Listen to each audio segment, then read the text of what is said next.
Hello dear student, कैसे हो आप सभी।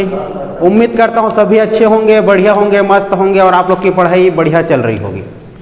तो आज हम लोग का एक इंग्लिश का सेशन प्रारंभ करने वाले हैं जो कि हमारे हर एक एग्ज़ाम के लिए बहुत ही महत्वपूर्ण है। चाहे वो एसएससी हो, आपको चाहे व्यापम हो, चाहे सीजीपीएससी हो, चाहे यूपीएससी हो, आप लोग का किसी भी प्रकार का व्यापम इम्पोर्टेंट होगा आप लोग के लिए ये इंग्लिश सब्जेक्ट, ठीक है। और इंग्लिश सब्जेक्ट में हमारा सबसे महत्वपूर्ण चैप्टर होता है आप लोगों का व्याकरण, ठीक है, ग्रामर खंड। इसी ग्रामर पार्ट को आज हम लोग स्टार्ट करने वाले हैं जो कि आज आप लोग का चर्चा का विषय रहेगा टेंस टाइम, ठीक है। आज हम लोग आप लोग का प्रारंभ करेंगे, क्या प्रारंभ करेंगे, टेंस। इंग्लिश के अंतर्गत आज हम लोग आप लोग का क्या प्रारंभ करने वाले हैं, टेंस। चलो देखते हैं, समझते चलना, याद करते चलना, कॉपी को प्रॉपर बनाते चलना, ठीक है। चलो देखो, तो आज हम लोग प्रारंभ करते हैं आप लोग का ग्रामर टेंस। टेंस सबसे पहले हमें जानना यह जरूरी है कि टेंस क्या है। टेंस को हम समझने के लिए इसको टाइम भी मान सकते हैं, ठीक है। प्राचीन काल से आ रहा समय और अभी भविष्य में क्या हो सकता है, प्राचीन से भविष्य तक, वर्तमान तक देखते हैं, ठीक है। टेंस को हम लोग क्या समझ सकते हैं, इसको टाइम या समय भी बोल सकते हो आप लोग। समय अर्थात काल भी बोल सकते हो, काल। टेंस मतलब काल, समय। इसी टाइम को निर्धारित करने के लिए हमें हमारा जो टेंस है 3 भागों में बटा हुआ है। There are 3 types of tense. Tense के 3 प्रकार होते हैं, अर्थात काल का 3 प्रकार होता है, वर्तमान काल, भूतकाल, भविष्य काल। एंड इंग्लिश में बोले present tense, past tense, future tense. देखते हैं आगे, है ना, लिखते चलना, याद करते चलना, ठीक है। टेंस, ठीक है, tense. There are 3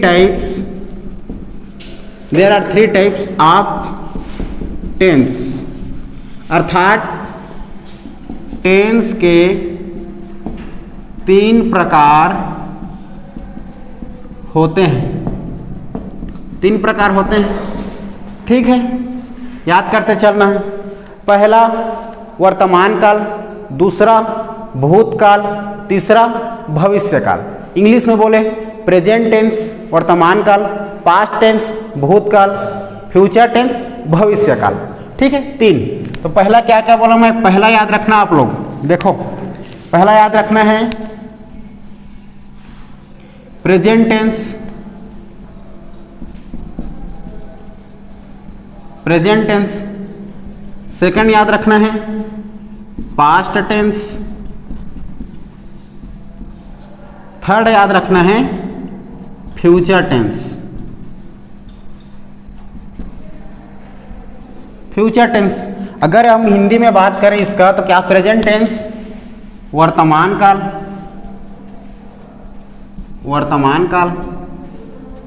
past tense भूतकाल और फ्यूचर टेंस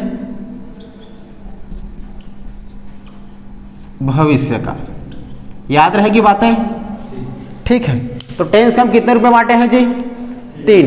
पहला, सब बोलते चलना है सबको, पहला प्रेजेंट टेंस, सेकंड, तीसरा फ्यूचर टेंस, ठीक है। प्रेजेंट टेंस, पास्ट और फ्यूचर टेंस। अब हम लोग इन तीनों को 4 भागों में और बांटते हैं। प्रेजेंट टेंस को भी 4 रूप में बांटेंगे, पास्ट टेंस को भी 4 रूप में बांटेंगे, फ्यूचर टेंस को भी 4 रूप में बांटेंगे, ठीक है। सबसे पहले प्रेजेंट टेंस को बांटेंगे, फिर पास्ट टेंस को बांटेंगे, फिर फ्यूचर टेंस को बांटेंगे, ठीक है। तो वो 4 रूप क्या क्या है यह जानते हैं, याद करते चलना यही पर ना, ठीक है। इन तीनों को देखो, तो 4 रूप क्या है, इन तीनों को हम लोग 4 भागों में बांटते हैं। इसको भी 4 बांटेंगे, इसको भी 4, इसको भी 4। तो वो 4 क्या क्या है देखते हैं, ठीक है। पहला याद रखना आप लोग, पहला सिंपल या इंडेफिनिट, ठीक है, सिंपल या इंडेफिनिट। इसी को सामान्य या सरल भी कहा जाता है, सामान्य या सरल, ठीक। याद करते चलना, पहला क्या बोला, सिंपल, दूसरा याद रखना है आप लोग को प्रोग्रेसिव और कंटिन्यूअस, प्रोग्रेसिव या कंटिन्यूअस, इसमें किसी भी प्रकार का काम जो है हमारा अपूर्ण रहता है, लगातार चलता रहता है, काम पूरा नहीं हो रहता, इसीलिए प्रोग्रेसिव कंटिन्यूअस को हम लोग बोलते हैं अपूर्ण, अपूर्ण। ठीक है, तीसरी बात याद रखना, तीसरे में रूप में बांटेंगे हम लोग परफेक्ट, परफेक्ट, परफेक्ट को हम लोग हिंदी में कहते हैं पूर्ण, इसमें हमारा काम जो है पूर्ण हो चुका रहता है, पूर्ण होता है। चौथा याद रखना है हम लोग को परफेक्ट कंटिन्यूअस, परफेक्ट कंटिन्यूअस। तो परफेक्ट कंटिन्यूअस में आप लोग याद रखना है, इसमें काम जो पूर्ण भी रहता है और अपूर्ण भी रहता है, दोनों रूप से हम लोग समझेंगे। इसमें बिन लगा के समय का इसमें ड्यूरेशन होता है, ठीक है, इसमें टाइम का प्रयोग होता है, किसका जी, टाइम का, टाइम के साथ इसका प्रयोग होता है परफेक्ट कंटिन्यूअस का। ठीक है, चलो देखो समझते चलना। टेंस, टेंस कितने प्रकार का होता है, 3। There are 3 types of tense, first present tense, second past tense, third future tense. And इन चारों को हम लोग 4 रूपों में और बांट सकते हैं, 4 रूप में। ठीक है, प्रेजेंट टेंस को भी, पास्ट टेंस को भी, फ्यूचर टेंस को भी। वो क्या है, पहला आप लोग बोलते चलें इसको, है ना, सिंपल, पहला सिंपल, दूसरा कंटिन्यूअस, तीसरा परफेक्ट, चौथा परफेक्ट कंटिन्यूअस। ठीक है, पहला सिंपल, सेकंड, थर्ड परफेक्ट, और आप लोग का फोर्थ हो जाएगा परफेक्ट कंटिन्यूअस। क्लियर है। अब इस प्रकार से हम लोग इन तीनों टेंस को इन 4 रूप में बांटते चलेंगे। तो हम लोग पहले बांटेंगे प्रेजेंट टेंस को। तो प्रेजेंट टेंस को बांटेंगे तो क्या हो जाएगा, प्रेजेंट सिंपल हो जाएगा पहला, या प्रेजेंट इंडिफिनिट, फिर प्रेजेंट प्रोग्रेसिव या प्रेजेंट कंटिन्यूअस हो जाएगा, फिर प्रेजेंट परफेक्ट हो जाएगा, फिर प्रेजेंट परफेक्ट कंटिन्यूअस हो जाएगा। ठीक है, या पास्ट को बांटेंगे तो क्या हो जाएगा, पास्ट सिंपल हो जाएगा, पास्ट प्रोग्रेसिव या पास्ट कंटिन्यूअस हो जाएगा, पास्ट परफेक्ट हो जाएगा, पास्ट परफेक्ट कंटिन्यूअस हो जाएगा। फ्यूचर को बांटेंगे तो future simple tense, future continuous tense, future perfect, future perfect continuous. ठीक है, तो इस प्रकार सबसे पहले हम किसको बांटेंगे, आप लोगों का प्रेजेंट टेंस को बांटते हैं। ठीक है, प्रेजेंट टेंस को इन 4 में सबसे पहले हम लोग क्या करते हैं, बांटते हैं। चलो देखते हैं आगे, याद हुआ इतना, चलो याद करते चलना, कॉपी में लिखते चलना।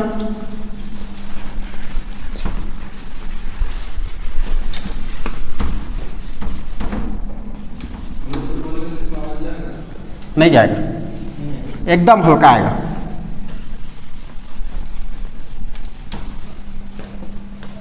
चलो तो हेडिंग डालते हैं सबसे पहले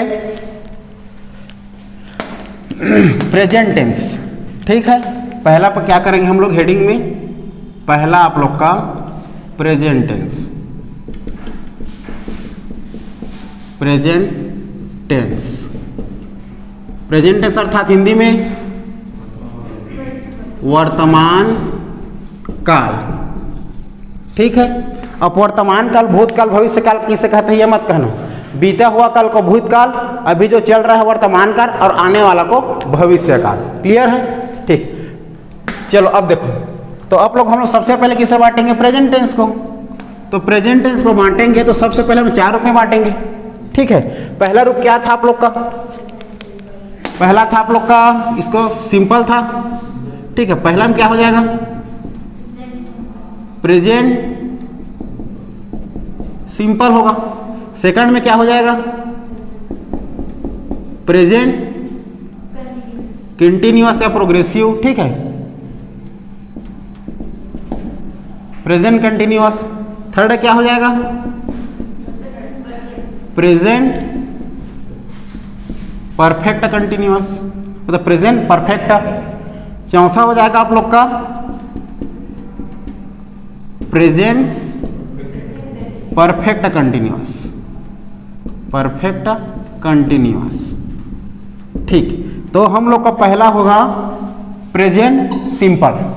ठीक है, चलो देखो अब देखते हैं हम लोग पहला क्या देखते हैं, यही आप लोग का देखते हैं पहला प्रेजेंट सिंपल को, प्रेजेंट सिंपल। ठीक है, सामान्य वर्तमान काल। तो present simple tense, present simple tense किसको कहते हैं समझना है। प्रेजेंट सिंपल टेंस में हम जो डेली रूटीन जो आदतें जो रहती है ना, उसको हम लोग व्यक्त करने के लिए करते हैं। ठीक है, जब कोई व्यक्ति या कोई वक्ता द्वारा कुछ कहता है या कोई कुछ करता है तो वाक्य के अंत में ता है, ती है, ते हैं, ता हूं, ती हूं, ये सभी आए मतलब समझ जाना कौन से टेंस में है जी, प्रेजेंट सिंपल टेंस में।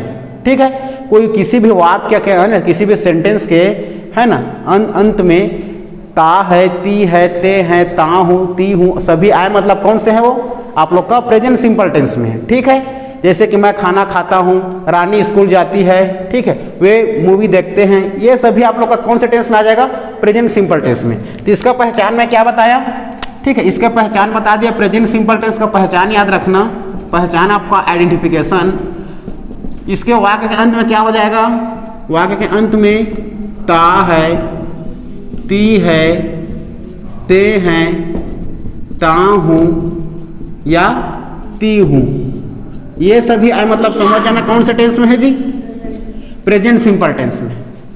ठीक है, प्रेजेंट सिंपल टेंस जैसे कि एग्जांपल लेते हैं हम लोग, एग्जांपल लेंगे हिंदी में, तो एग्जांपल लेंगे, मान के चलो ले लो, चलो राजू आम खाता है, एग्जांपल है आप लोग का राजू आम खाता है। ठीक, दूसरा ले लो, दूसरा बताओ तो आप लोग, कोई दूसरा बताओ, चलो सीता खाना का, चलो सीता गाना गाती है, सीता गाना गाती है। ठीक है, इस प्रकार अब हमें इसको हिंदी से इंग्लिश ट्रांसलेट करना पड़ेगा। ठीक है, मुख्य रूप तो हमारे इंग्लिश में टेंस ही पढ़ रहे हैं, सबको हम इंग्लिश में जानना पड़ेगा। तो हिंदी से इंग्लिश ट्रांसलेट करते हैं उसको बोलते हैं अफर्मेटिव। क्या बोलते हैं जी, अफर्मेटिव। हिंदी से इंग्लिश ट्रांसलेट करते हैं उसे बोलते हैं अफर्मेटिव। फिर निगेटिव बनाते हैं उसको बोलते हैं निगेटिव। फिर बनाते हैं हम लोग प्रश्नवाचक, उसको बोलते हैं इंट्रोगेटिव। ठीक है, तो हम लोग हिंदी से इंग्लिश ट्रांसलेट करने के लिए हमारे पास प्रेजेंट सिंपल टेंस में, आप लोग के पास प्रेजेंट सिंपल टेंस में एक फार्मूला रहेगा। ठीक है, क्या रहेगा, फार्मूला रहेगा, देखते हैं।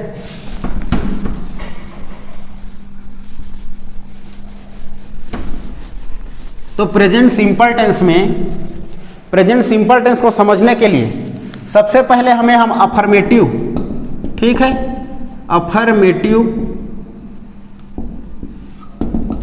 ठीक है, सकारात्मक बोलते हैं, अफर्मेटिव या पॉजिटिव। देखो अफर्मेटिव का फार्मूला हो जाएगा हिंदी से इंग्लिश ट्रांसलेट करने के लिए। तो हिंदी से इंग्लिश ट्रांसलेट के लिए आप लोग का हो जाएगा सब्जेक्ट प्लस वर्ब का फर्स्ट फॉर्म प्लस एस या ईएस प्लस ऑब्जेक्ट। क्लियर है, किसी भी प्रेजेंट सिंपल में कोई इंसान बोले हिंदी में, उसको इंग्लिश में ट्रांसलेट करते हैं उसको क्या बोलते हैं, अफर्मेटिव बोलते हैं। अफर्मेटिव का फार्मूला है आप लोग का सब्जेक्ट प्लस वर्ब का फर्स्ट फॉर्म प्लस एस या ईएस प्लस ऑब्जेक्ट। क्लियर है, इसमें प्रेजेंट सिंपल टेंस में यही याद रखना है आप लोग को। ठीक है, प्रेजेंट सिंपल टेंस में क्या फार्मूला याद रखना है, सब्जेक्ट प्लस वर्ब का फर्स्ट फॉर्म प्लस एस या ईएस प्लस ऑब्जेक्ट। अब हमारे लिए ये जानने वाली बात हो जाती है कि सब्जेक्ट क्या होता है, वर्ब क्या होता है, ये जानना पड़ेगा।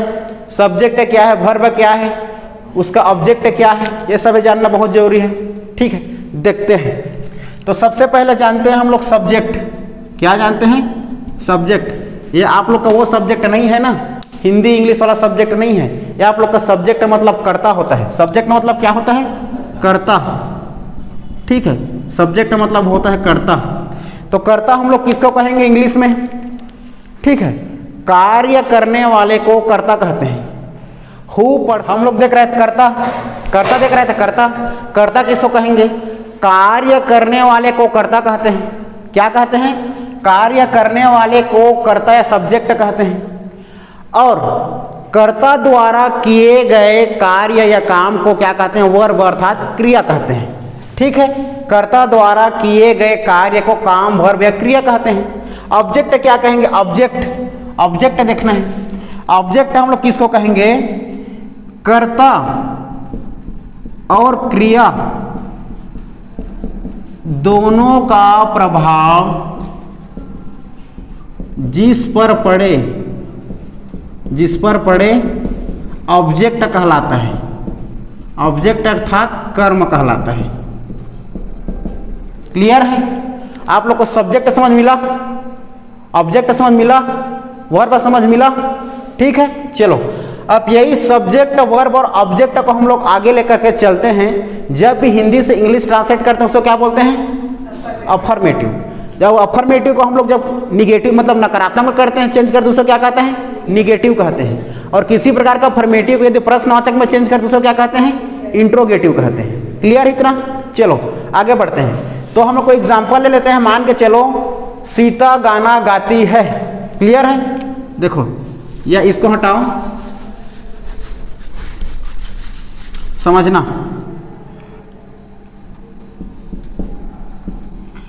राजू आम खाता है, एक एग्जाम्पल ले लो। तो राजू आम खाता है, इसमें पहचानना है हमें, क्या पहचानना है कि कौन सब्जेक्ट है, कौन ऑब्जेक्ट है और कौन वर्ब है। देखो सबसे पहले देखो राजू क्या है? अपना सब्जेक्ट है राजू, ठीक है। उसके बाद वर्ब मतलब क्रिया, क्या क्रिया कर रहे हैं वो? खाने का। क्या मतलब खाना होता है? ईट, ठीक है, ईट। उसके बाद इसमें एस या ईएस लगाते हैं, ठीक है, एस लगा दो, ठीक। उसके बाद अब हमारा देख लो आप लोग का कौन बच गया? ऑब्जेक्ट आम। राजू और जो खाना है उसका प्रभाव किससे पड़ा है? आम पर। तो मैंगो हमारा क्या हो जाएगा? आम अर्थात ऑब्जेक्ट हो जाएगा। क्लियर है? बस यही है। किसी भी चीज को हिंदी में बोलते हैं ना हम लोग, हिंदी में बनाते हैं तो सब्जेक्ट पहले, ठीक है, सब्जेक्ट पहले, उसके बाद क्या है जी आप लोग का जो ऑब्जेक्ट है पहले, फिर आप लोग का ये वर्ब। हिंदी में बनाते हैं तो सब्जेक्ट पहले आता है, ऑब्जेक्ट बाद में आता है, फिर वर्ब बाद में आता है। लेकिन हम हिंदी में सेंटेंस मतलब इंग्लिश में सेंटेंस बनाते हैं ना, तो इंग्लिश में सेंटेंस बनाते हैं तो हम लोग सबसे पहले क्या करेंगे? सब्जेक्ट, फिर वर्ब, फिर ऑब्जेक्ट। इंग्लिश में ऐसा बनता है और हिंदी में ऐसा बनता है।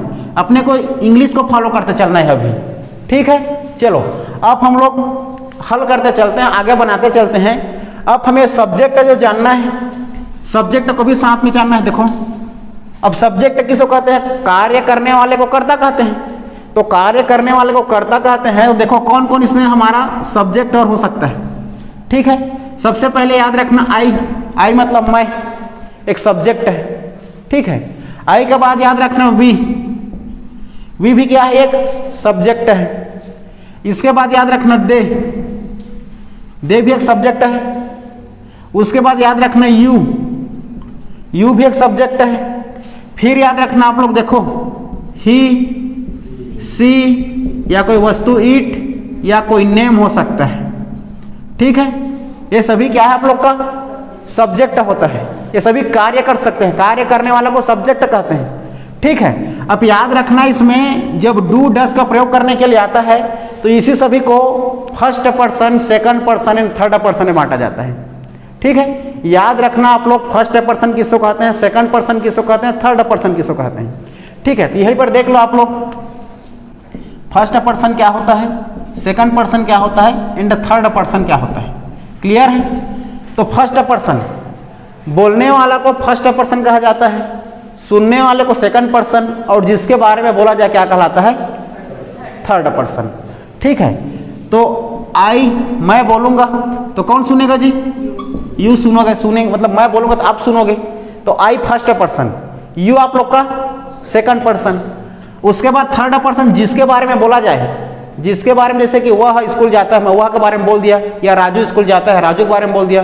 तो कोई ही, सी, ईट या कोई नेम, ये सभी क्या आप लोग का थर्ड पर्सन है। क्लियर है? यू या यू ऑल हो सकता है। आप याद रखना आप लोग प्लूरल भी याद रखना। प्लूरल मतलब बहुवचन, ठीक है। प्लूरल में देखो हमारा वी जरूर आता है, वी भी हम मतलब बहुवचन है, समझना ना, बता रहा हूं। दे भी एक बहुवचन है, लेकिन इसका प्रयोग हम लोग एक के लिए करते हैं, एक चीज को मतलब व्यवस्थित एक समूह के लिए करते हैं। दे वे लोग एक समूह है, समझ रहे हो ना। वी मतलब हम एक समूह है, तो इसका प्रयोग हम ज्यादातर मतलब एक वचन टाइप कर देते हैं, लेकिन रहने को क्या है वो प्लूरल है, बहुवचन है। समझ रहे हो बात को? और याद रखना जहां पर प्लूरल की बात आएगी, बहुवचन की बात आएगी, वहाँ पर हम लोग एस या ई एस का प्रयोग नहीं करते। यहाँ पर एस ई एस लगा है ना, जहाँ पर प्लूरल की बात आएगी, चाहे वी आ जाए चाहे दे आ जाए, ठीक है, तो प्लूरल की बात आएगी वहाँ पर हम लोग किसका यूज नहीं करेंगे, एस या ई एस का यूज नहीं करेंगे। लेकिन आई हमारा तो क्या है, एक वचन है, ठीक है, आई हमारा एक वचन है ना, यही एक्सेप्शन है, इसमें भी हम एस या एस का उपयोग नहीं करते। बाकी सबके साथ you, he, she, it, name सभी के साथ हम लोग एस या ई एस यूज करते हैं। आप लोग आई के साथ हम लोग एस या एस क्यों नहीं करते, मत बोलना, सिंगुलर है, सिंगुलर के साथ हम लोग एस या ई एस का प्रयोग नहीं करते। बाकी प्लूरल के साथ एस या एस भी नहीं करते। तो एक आई जो है, तो आई के साथ तो हमारा सिंगुलर, इसमें क्यों मतलब नहीं करते, मत बोलना, क्योंकि आई एक ऑब्सेशन है, आप लोग का अपवाद है, आई के साथ हम लोग भी यूज नहीं करते। बस एक शब्द आप लोग याद रखना, आई, आई माने मैं में भी आप लोग का एस या ई एस का प्रयोग हम लोग नहीं करते। क्लियर इतना? बाकी प्लूरल में कहीं भी जगह एस या ई एस का प्रयोग नहीं होता। इतना हो गया, क्लियर रहेगा? देखो सब्जेक्ट में क्या क्या याद रखना है, I, we, they, you, he, she, it या कोई नेम। क्लियर है? उसके बाद आप लोग को याद रखना है किसको, first person, second person, third person. First person किसको कहा जाता है, जो बोलते हैं, जो बोला है ना, मैं बोल रहा हूँ तो मैं फर्स्ट पर्सन हूँ, तो आप लोग सुनोगे तो सुनने वाला सेकंड, बोलने वाला फर्स्ट पर्सन कहलाता है, सुनने वाला सेकंड पर्सन कहलाता है, और जिसके बारे में बोला जाए थर्ड पर्सन कहलाता है। आई